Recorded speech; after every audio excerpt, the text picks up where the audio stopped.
મુન્દ્રામાં યુવાને દુષ્કર્મના કેસમાં ફસાવી દેવાનું કહી પોલીસ ફરિયાદ થશેનો ડર બતાવી ખંડણી માંગવાના ચર્ચાસ્પદ કેસમાં પોલીસ તપાસ આગળ વધી રહી છે, જેમાં એક બાદ એક રહસ્યો સામે આવી રહ્યા છે. આ કેસમાં પકડાયેલા બે શખ્સો વ્યાજખોરીનો ધંધો કરતા હોવાથી અરજદારો આગળ આવતા પોલીસ દ્વારા વ્યાજખોરીની ફરિયાદો પણ દાખલ કરવામાં આવી રહી છે.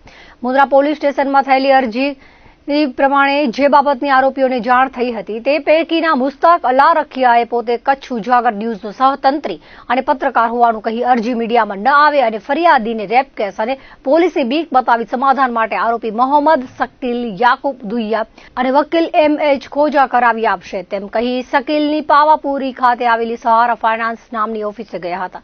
ત્યારે આરોપીઓએ દુષ્કર્મની ફરિયાદો ડર બતાવી 5 લાખની ગાડી, 30 લાખના મકાનના દસ્તાવેજ પડાવી લીધા હતા. ફરિયાદીએ મુન્દ્રા પોલીસનો સંપર્ક કરતા પોલીસ તાત્કાલિક 4 આરોપીઓને ઝડપી લીધા હતા. જે બાદ મોહમ્મદ શકીલ અને મોહમ્મદ રફીક હાજી ખોજાની ઓફિસે દરોડો પાડતા ત્યાંથી મોટા પ્રમાણમાં સરકારી દસ્તાવેજો મળી આવ્યા હતા.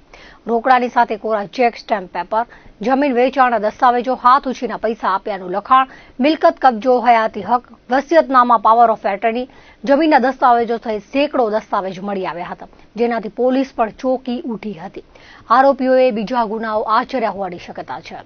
નાગરિકોએ મકાન, પ્લોટ, વાહન, દાગીના ગીરવે મૂકી વ્યાજે રૂપિયા લીધા હતા. આરોપીઓએ બળજબરીથી મિલકત પડાવી હતી, જેથી મુન્દ્રા પોલીસનો સંપર્ક કરવા માટે PI R.J. ઠુમર દ્વારા અપીલ કરાઈ હતી.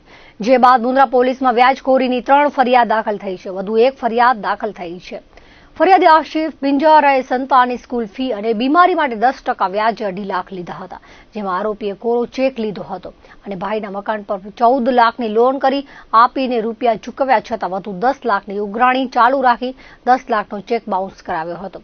પોલીસે આરોપી શકીલ જાકબ દુઈયા સામે ફરિયાદ નોંધીને આગળની તપાસ હાથ ધરી છે.